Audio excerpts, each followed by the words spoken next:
O casamento que você sempre quis. Autor Gary Chapman, capítulo 9, Amor e Dinheiro. Às vezes parece que quanto mais temos, mais discutimos sobre o que temos. Os casais mais pobres dos Estados Unidos vivem com fartura, se comparados às massas da população mundial. Estou convencido de que o problema não é a quantidade de dinheiro que o casal possui, mas a sua atitude em relação ao dinheiro e a maneira como lidam com ele. Penso que muitos de nós possuem um orçamento mágico mental que parece ser a marca de referência do total de renda que nos faria feliz de uma vez por todas, disse uma mulher, com certa tristeza.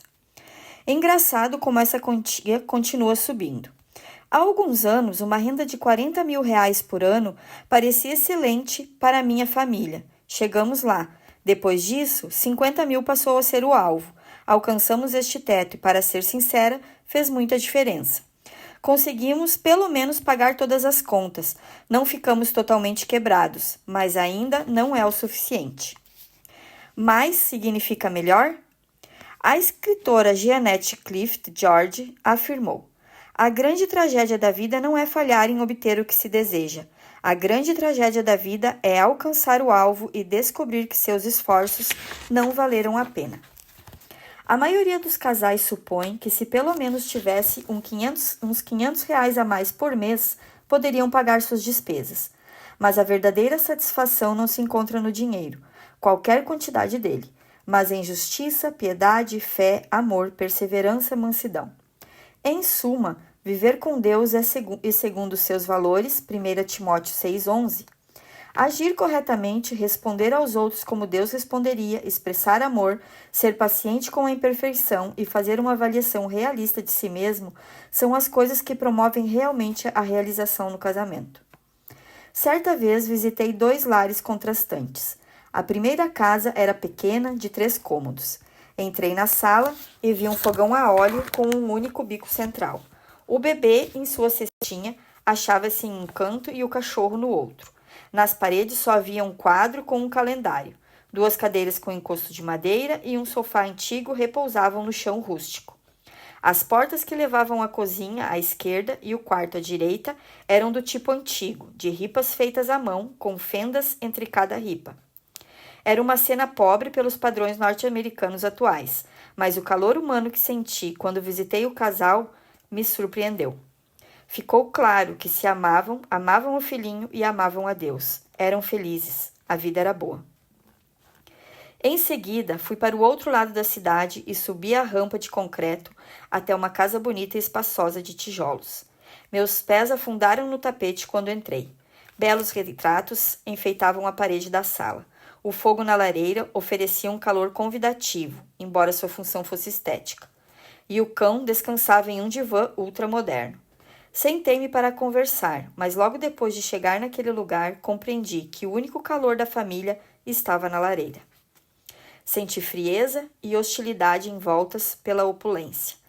Fui para casa naquela noite dizendo: puxa, Deus, se eu tiver que escolher um dia entre essas 2 coisas, dê-me a casa de 3 cômodos com o calor humano da minha esposa e a minha família. A vida não consiste de coisas, mas de relacionamentos, primeiro com Deus, depois com as pessoas. Eu gostaria de mitigar a pobreza. Privação e lutas constantes são igualmente danosas para a alma, e há muitos casais prósperos que são verdadeiros servos de Deus.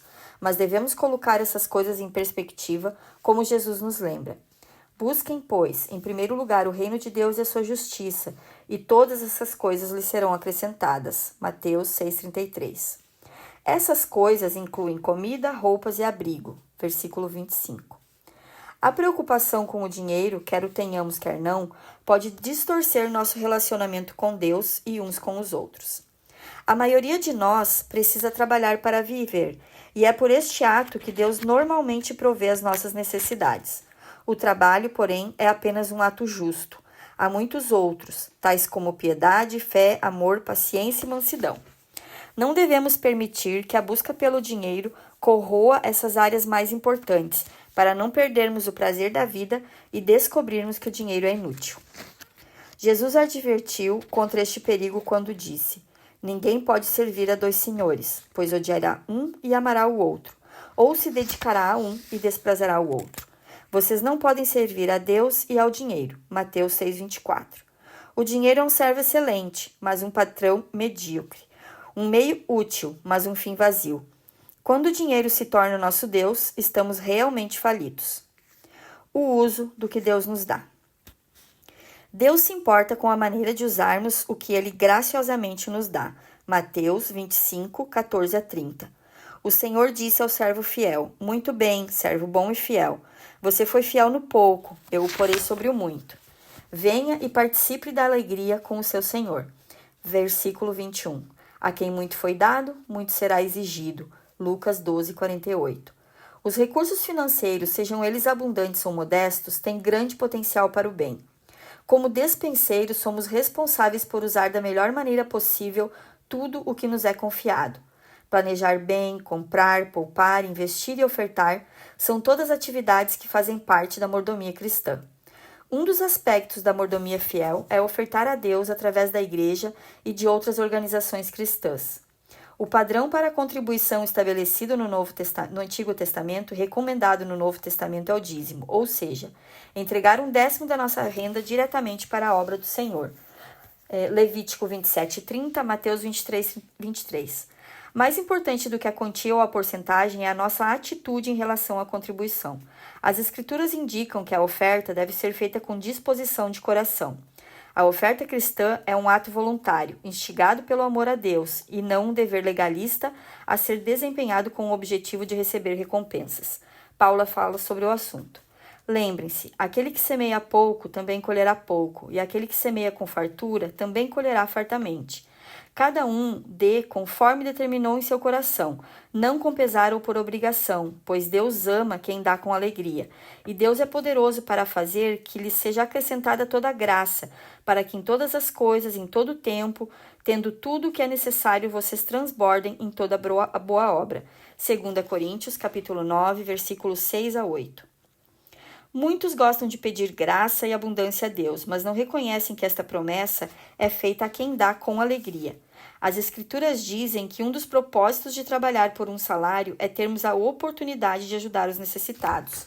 O que furtava, não furte mais, antes trabalho, fazendo algo de útil com as mãos, para que tenha o que repartir com quem estiver em necessidade. Efésios 4, 28. Qualquer discussão sobre finanças para o cristão deve incluir provisão para uma oferta regular, proporcional e alegre para as coisas de Deus. Seu, meu e nosso. Ao procurar a unidade no casamento, é importante lembrar que ao começar e a partir daí, não se trata mais de meu dinheiro e seu dinheiro, mas de nosso dinheiro. Da mesma forma, não são mais as minhas dívidas e as suas dívidas, mas as nossas dívidas. Se você se casar com uma pessoa que se formou há pouco tempo e deve 5 mil de crédito educativo e você deve R$ 50 em seu cartão de crédito, quando a cerimônia de casamento terminar, a dívida do casal é de 5.050. Quando vocês se aceitam como parceiros, aceitam também as dívidas, assim como os bens um do outro. Uma exposição completa dos bens e das dívidas deve ser feita antes do casamento pelos dois parceiros. Não é errado casar-se com dívidas, mas você deve saber que dívidas são essas e concordar num plano e programa de pagamento, já que serão nossas dívidas. Então, nós devemos discutir e concordar sobre um plano de ação. Conheci casais que não discutiram esse ponto suficientemente antes do casamento e depois das núpcias se deram conta de que tinham acumulado uma dívida tão grande que já começavam a sentir um nó financeiro ao redor de seus pescoços. Começar o casamento sem meios de cobrir o débito é causa suficiente para adiar o enlace. A irresponsabilidade financeira antes do casamento é uma indicação de irresponsabilidade financeira depois dele. A maioria dos casamentos tem tais dívidas dos casais tem tais dívidas quando se casa, tais como crédito educativo e uma exposição completa do problema por parte de cada um permitirá que enfrentem a vida de casados com o pé no chão. Os seus bens agora são bens do casal. Ela pode ter 6 mil na poupança e ele só 80, mas quando se casam, eles têm a soma de 6.080. Se você não se sente confortável com essa unidade, então não está preparado para o casamento. Não estabelecemos que o verdadeiro motivo do casamento é a unidade? Quando se trata de finanças, você deve buscar a unidade. Pode haver casos em que, por causa de grandes bens, o casal ache melhor reter a posse individual de certas propriedades ou recursos para fins de impostos. Mas para a maioria de nós, o princípio da unidade implica contas de poupanças conjuntas, cheques conjuntos, propriedades conjuntas. Somos um, por isso queremos expressar nossa unidade também nas finanças, assim como fazemos nas outras áreas da vida. Considerando que se trata do nosso dinheiro, então nós devemos concordar sobre como ele será empregado. O padrão para a tomada de decisões no capítulo 6 deve ser aplicado às decisões financeiras, assim como às outras decisões. Uma discussão aberta e completa deve preceder qualquer decisão financeira, e o consenso precisa ser o objetivo de toda discussão. Lembre-se, vocês são parceiros, não competidores. O casamento é potencializado pelo consenso em questões financeiras. Concorde em alcançar o consenso nas grandes aquisições e num orçamento. Um princípio prático que pode evitar muita tragédia é um acordo entre os cônjuges para que nenhum dos dois faça uma compra grande sem consultar o outro. O propósito de consultar é chegar a um consenso em relação à compra. A expressão compra grande deve ser claramente definida como um determinado valor. Por exemplo, o marido e a mulher podem concordar em que nenhum dos dois compre nada que custe acima de 50, sem que ambos concordem, como descobriu o casal citado antes. É verdade que muitas TVs de plasmas continuariam nas lojas se os casais seguissem esse princípio. Mas também é verdade que muitos casais seriam bem mais felizes. A felicidade vem dos relacionamentos e não das coisas. A unidade entre os cônjuges é mais importante do que qualquer compra material. Além disso, o casal precisa concordar em um padrão básico para seus gastos. A palavra orçamento assusta muitos casais, mas na realidade, todos trabalham com um. O orçamento é simplesmente um plano para lidar com o dinheiro. Muitos casais não têm um orçamento escrito e outros tantos não fazem um orçamento muito eficiente, mas todos os casais possuem um plano. A pergunta, portanto, não é: devemos ter um orçamento? Mas como melhorar o nosso orçamento? Já temos um plano, mas poderíamos ter um melhor? O orçamento não precisa ser um procedimento contábil penoso de registrar cada centavo gasto. Pelo contrário, é um plano financeiro, simplesmente uma dose de razão e força de vontade aplicada à administração de sua renda. Você pode escolher como seu dinheiro será gasto. É bem melhor tomar essa decisão com base na razão e em uma conversa franca com seu cônjuge do que a partir da emoção diante da conversa de um vendedor. Planeje, planejar. Está além do propósito deste livro dar uma ajuda detalhada sobre o preparo do orçamento, porque isto pode ser facilmente encontrado em outra literatura. Meu objetivo aqui é desafiar você a repensar seu plano financeiro atual. Poderia haver um meio mais eficaz de utilizar os recursos que você possui? Como dispenseiro, é sua responsabilidade descobrir isso. Por que continuar fazendo as coisas do mesmo modo, ano após ano, quando um pouco de tempo e reflexão poderiam significar uma melhora? Se há alguém que deveria sentir-se motivado a obter o máximo dos recursos financeiros, este alguém é o cristão. Como cristão, você está sob ordens divinas e tudo que possui lhe foi confiado por Deus, a quem você deve prestar contas. Mateus, capítulo 25, 14 a 30. Um planejamento financeiro aperfeiçoado não serve só para beneficiar você, como também o reino de Deus. Mateus 6,33. Ao reexaminar seu plano financeiro, quero sugerir algumas novas implicações das Escrituras. As primeiras coisas devem estar sempre em primeiro lugar, e para o cristão, o reino de Deus deve ser prioridade. A promessa em Mateus 6,33 é prática. Tendemos a confundir nossas prioridades. Colocamos alimentos, roupas, abrigo e prazer em primeiro lugar, e caso sobre alguma coisa, entregamos uma oferta na igreja. Como isto é contrário ao padrão bíblico. As primícias é que deviam ser dadas por Israel ao Senhor, não as sobras. Salomão nunca teve mais razão do que quando disse: honre o Senhor com todos os seus recursos e com os primeiros frutos de todas as suas plantações. Os seus celeiros ficarão plenamente cheios e os seus barris transbordarão de vinho. Provérbios 3, 9 e 10. Você se pergunta por que o celeiro está vazio? Será por você ter se concentrado no celeiro em lugar de focar o reino de Deus? Sugiro que desde o início do casamento você estabeleça seu orçamento para alocar os primeiros 10% de sua renda como oferta ao Senhor. O governo civil insiste em que o imposto de renda seja cobrado ainda antes de você receber seu salário. Jesus não se opunha a esta taxa, mas insistiu que dessemos a Deus o que é de Deus.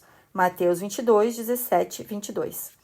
Em certas ocasiões, você desejará fazer ofertas acima do dízimo, mas o dízimo deve ser considerado um padrão mínimo de contribuição para os casais que levam os princípios bíblicos a sério. Planeje poupar. Outra implicação para o orçamento bíblico é planejar para o futuro. O prudente percebe o perigo e busca refúgio. O inexperiente segue adiante e sofre as consequências. Provérbios 22, 3. Em toda a Escritura, o homem ou mulher sábio é aquele que planeja antecipadamente para satisfazer as necessidades de sua família, de seu negócio ou outro empreendimento qualquer. Lucas 14, 28 a 30. Fazer planejamento financeiro com antecipação envolve poupança e investimentos. Surgirão dificuldades inesperadas, pode estar certo disso. Portanto, o dispenseiro sensato poupa ao planejar para o futuro. Deixar de poupar parte da nossa renda é mau planejamento. Vocês devem combinar a porcentagem que gostariam de poupar, mas alguma coisa sempre precisa ser guardada. Muitos conselheiros cristãos sugerem que 10% sejam separados para poupança e investimentos. Você pode decidir por uma quantia maior ou menor, mas a escolha é sua. Se poupar o que restar depois de pagar as demais contas, não poupará. Que tal se considerar o seu credor número 1? Depois de entregar o dízimo, pague a si mesmo antes de pagar a qualquer outro. O casal que poupa regularmente uma porcentagem de sua renda não terá só os fundos de reserva que precisa para eventuais emergências, como também experimentará o sentimento de satisfação produzido por ser um bom dispenseiro. Contrário ao que alguns cristãos parecem pensar, a pessoa não é mais espiritual por gastar tudo o que ganha. Segundo alguns, supõe-se que isso exercite mais fé em Deus para prover as necessidades emergenciais, e, em minha opinião, trata-se simplesmente de um sinal de má administração. A poupança regular deve fazer parte do seu plano financeiro. Se você entrega 10% ao trabalho do Senhor e poupa outros 10%, restam 80% para ser dividido entre pagamentos de prestações de casa, aluguel, gás, eletricidade, telefone, água, seguro, mobília, alimento, remédios, vestuário, transporte, educação, recreação, internet, jornais, revistas, livros, presentes, etc. Você decide como isso é distribuído, mas lembre-se de que é o administrador. Deve prestar contas a Deus de 100% dos seus recursos. O administrador não pode se dar ao luxo de gastar sem pensar. Qual o melhor uso dos 80%? A qualidade varia e os preços diferem até quando a qualidade é a mesma. Compras bem planejadas fazem realmente diferença. Apesar das piadas que ouvimos sobre a mulher que gasta 5 de combustível ao ir ao supermercado onde poupa 2, a consumidora sábia pode consumir economias substanciais. Tais compras tomam tempo e energia. É um trabalho que envolve bastante discernimento, mas o benefício será revelado em dinheiro extra que pode ser aplicado em outras necessidades. Eu e minha esposa temos um procedimento padrão quando ela volta das compras. Eu nunca pergunto quanto ela gastou, mas quanto economizou. É mais agradável assim. Dominar a arte de fazer boas compras vale a pena o esforço envolvido. Antes de terminar o assunto de planejamento de suas despesas, sugiro que inclua em seus planos algum dinheiro para cada cônjuge usar, como ele ou ela quiser, sem a necessidade de prestar contas. Não é preciso que seja uma grande quantia, mas o marido deve ter o seu direito de comprar um chocolate sem ter que pedir R$1 à esposa. Compre agora, pague a perder de vista. Outro assunto muito importante que precisa ser discutido por todo casal diz respeito a compras a crédito. Se eu tivesse uma bandeira vermelha, a agitaria aqui. A mídia berra em todos os cantos. Compre agora, pague depois. O que eles não avisam é que, se você comprar agora sem dinheiro, vai pagar bem mais numa data posterior. Os juros em contas a crédito crescem muito. Alguns são de 8%, 10% ou 12%, mas há outros ainda mais altos. Os casais precisam ler as letrinhas miúdas. O crédito é um privilégio sobre o qual você deve pagar, e o custo não é o mesmo em todos os planos. Se tiver de comprar a crédito, verifique a diferença entre as instituições financeiras e faça o seu melhor negócio. Em geral, o melhor negócio é pegar um empréstimo a juros menores no banco, onde você tem conta e conhece o gerente. O banco tem o maior interesse em emprestar se você estiver em condições de comprar a crédito. Se o banco não emprestar dinheiro a você, é grande a probabilidade de que não seja boa ideia fazer a compra. O cartão de crédito tem sido, para muitos, o cartão de sócio da sociedade dos financeiramente frustrados. Ele encoraja a compra impulsiva e a maioria de nós é mais movida a impulsos do que deveria se permitir.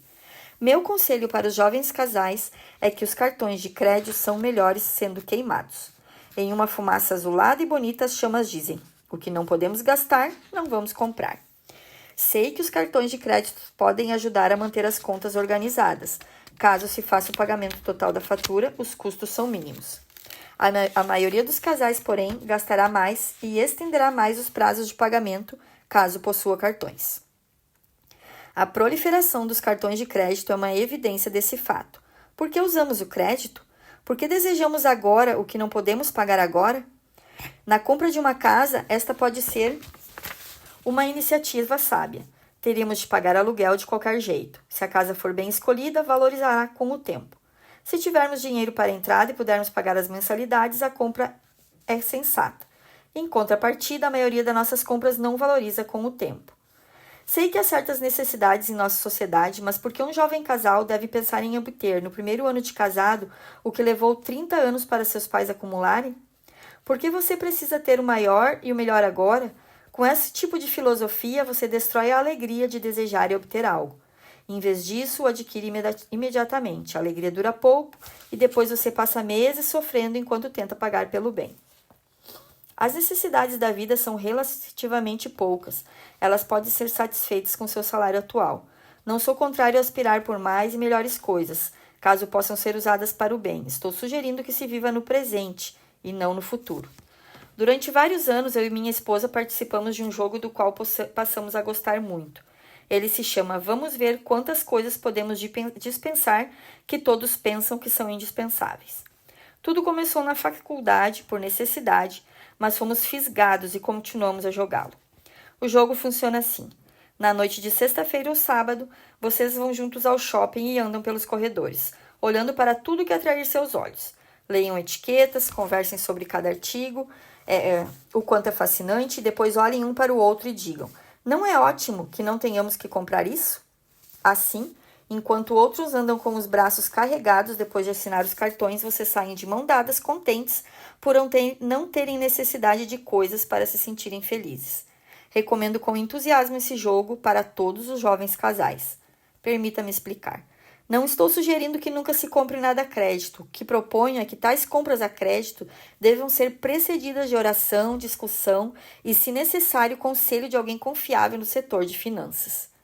Se esses passos fossem dados sempre, muitos casais cristãos que hoje são escravos das dívidas estariam andando pelas ruas como pessoas livres. Estique o seu orçamento com criatividade. Outra aplicação prática da verdade bíblica com relação a assuntos financeiros tem a ver com a nossa habilidade criativa. Os seres humanos são instintivamente criativos. Os museus de arte e indústria localizados em todo o mundo dão testemunho silencioso e visível desta criatividade. Somos feitos à imagem de um Deus criador e nós, que temos a sua imagem, possuímos um tremendo potencial criativo. Costurar, restaurar mobília usada, reciclar materiais desconfortáveis e assim por diante pode fazer maravilhas para o orçamento. O uso de habilidades criativas especiais também pode levar você à produção de itens comercializáveis que venham a prover renda adicional. Anos atrás, levei alguns alunos da faculdade de Chiapas, o estado que fica mais ao sul do México, para uma visita ao acampamento da selva da organização Wycliffe, especializada na tradução da Bíblia. Observamos ali missionários sendo treinados na técnica de viver em ambientes tropicais. Eles aprendiam a construir casas, fogões, cadeiras e camas, com os materiais disponíveis na floresta. Refleti muitas vezes sobre essa experiência. Se a mesma criatividade pudesse ser utilizada pelos casais cristãos norte-americanos em geral, o que poderia ser realizado? O time do dinheiro. Agora vem a pergunta: quem guarda dinheiro? Não creia que esta deva ser sempre tarefa do marido. Não vejo apoio bíblico para tal conclusão. Creio, porém, que o casal deve decidir com clareza quem vai assinar os cheques, ou pagar as contas e usar o banco pela internet. Manter os registros bancários e cuidar para que os recursos sejam empregados conforme o plano com o qual concordaram. Pode ser o marido ou a esposa. Sendo um time, por que não usar o mais qualificado para a tarefa? Quando o casal discute os detalhes financeiros, geralmente fica evidente qual dos dois é mais inclinado a esse assunto. Isso não significa que a pessoa escolhida para cuidar das contas deve ficar encarregada de tomar as decisões financeiras. Essas decisões devem ser feitas em equipe. O contador não precisa manter esta posição para sempre. Por uma ou outra razão, vocês podem decidir depois dos primeiros 6 meses o que seria mais sábio. No entanto, certifique-se de que aquele que está fazendo a contabilização tenha condições para tal e saiba tudo a respeito de sua movimentação financeira. Esta é uma forma de administração prudente, tendo em vista o fato de que um de vocês provavelmente morrerá antes do outro. Para encerrar, se vocês lembrarem que formam um time e, consequentemente, trabalharem como equipe, seguindo as diretrizes bíblicas discutidas neste capítulo, buscando ajuda prática quando necessário e concordando sobre as decisões financeiras, descobrirão que o dinheiro pode ser um servo fiel. Se, porém, vocês desconsiderarem os princípios bíblicos e seguirem sua inclinação natural, se verão em breve na mesma crise financeira que se tornou um estilo de vida para milhares de casais cristãos. Se estiverem sentindo este peso, está na hora de uma mudança radical e imediata. Há uma saída.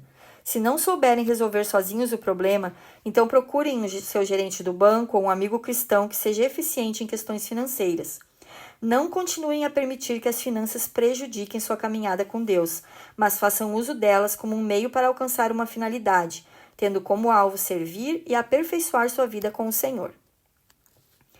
É claro que formar uma equipe financeira unificada não garante a vocês o casamento que sempre tiveram em mente. Contudo, é um elemento importante de um casamento sadio. Afinal de contas, unidade e união com Deus e um com o outro marcam um casamento com propósito e satisfatório. Descubram essa unidade na comunicação, na tomada de decisões, na expressão sexual, nas finanças e nos deveres diários de seu relacionamento.